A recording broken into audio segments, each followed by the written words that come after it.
সামনে ফিফা সভাপতি নির্বাচন, আর তাই অনেকের আক্রোশের শিকার জিয়ানি ইনফান্তিনো, যার নেয়া ফিফা ফরওয়ার্ড এন্টারপ্রাইজ ফুটবলের উন্নয়নে গুরুত্বপূর্ণ ভূমিকা রাখতে পারে।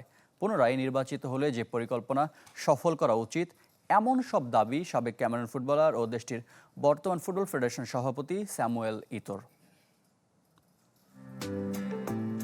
ক্রমেই বাড়ছে ফিফা সভাপতি জিয়ানি ইনফান্তিনোর ওপর নানা ব্যক্তি ও সংগঠনের অনাস্থা।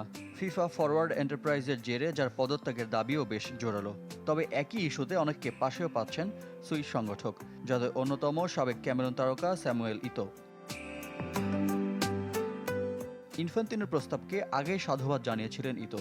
যখন চারপাশে ফিফা প্রেসিডেন্টের পদত্যাগের দাবি জোরালো, তাকে নিছকই রাজনীতির অংশ বলছেন আফ্রিকান কিংবদন্তি। আমি মনে করি না ফিফা সভাপতি জিয়ান্নি ইনফান্তিনো কোনো ভুল করেছেন। এখন যেহেতু সামনে সভাপতি নির্বাচন, তাই এই বিষয়গুলো নিয়ে এত আলোচনা তৈরি হচ্ছে।